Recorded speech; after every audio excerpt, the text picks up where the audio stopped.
সকালবেলা কতটা রোদ উঠেছে। এখন ভাদ্র মাস পড়ে গেছে, মানে এতটা রোদের তেজ, বুঝছো?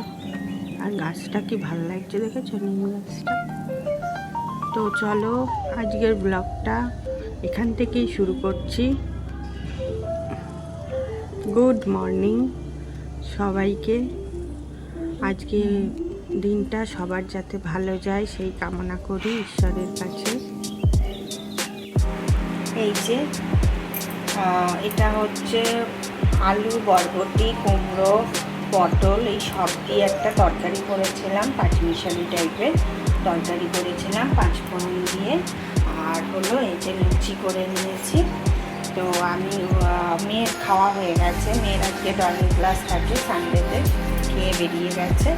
আর আমি এই যে নিয়ে নিয়েছি তরকারি, আর এইটুকুনি তরকারি আছে, হাজব্যান্ড এসে খাবে, ওনার জন্য রেখেছি।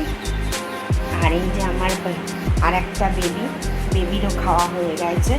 এই যে ওর চিকেন সেদ্ধ ছিল, তার থেকে মানে মাংসগুলো দেখে বেছে বেছে তো দিয়ে, আর ওগুলো রেখে দিয়েছি। আমার ওই স্ট্রিট ডগ যাদের দেবো তাদেরকে ওই হাড়গুলো দিয়ে দেবো। ও হাড়গুলো খেতে পারে না, গলায় আটকে যায়, যার জন্য ওকে হাড়গুলো দিই না, শুধু মাংসগুলো ওর থেকে খুলে খুলে দিই। তো ওরও খাওয়া হয়ে গেছে, ও এবার আমার সঙ্গে সঙ্গে ঘুরছে। আর এই যে টিফিনটা করে দেখি আজকে রবিবারে কী কী রান্না হয়, তারপর তোমাদের সঙ্গে শেয়ার করছি।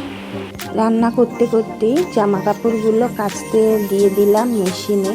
আর এই মেশিনটা আমি একদম নতুন কিনেছি, সবে এক মাসও হয়নি, আগের মাসেই কিনেছি। অত্যাধিক জামা কাপড় খুব বেশি পড়ায়, আর প্রচণ্ড বৃষ্টি হচ্ছিল সেই সময়, জামা শুকাচ্ছিল না, সেই কারণে বাধ্য হয়েই মেশিনটা কিনেছিলাম।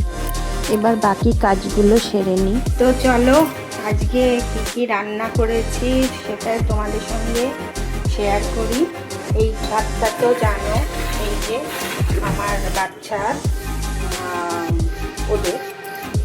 আর এই যে করেছি বাঁধাকপির তরকারি, আলু আর একটু কুমড়ো ছিল, আলু কুমড়ো দিয়ে বাঁধাকপির তরকারি করেছি। আর এইটা হচ্ছে আমার ওই বিড়ালের জন্য মাছ সেদ্ধ আছে।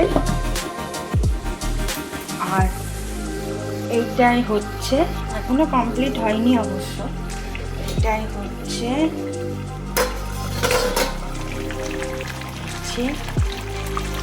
মাংসটা হচ্ছে।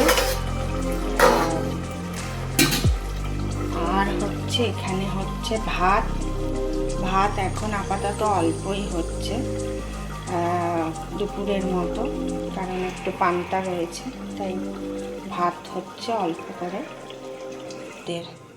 এই যে ওদের ভাতটা আমি কিছুটা তুলে নিয়ে ঠান্ডায় দিয়ে দিয়েছি, ঠান্ডা হবে। আর একটু করেছি এই যে কাঁকরোল ভাজা, এই পান্তা ভাতটা দিয়ে খাবে বলে তাই কাঁকরোল ভাজা করে নিয়েছি। আজকের রান্না এই অবধি।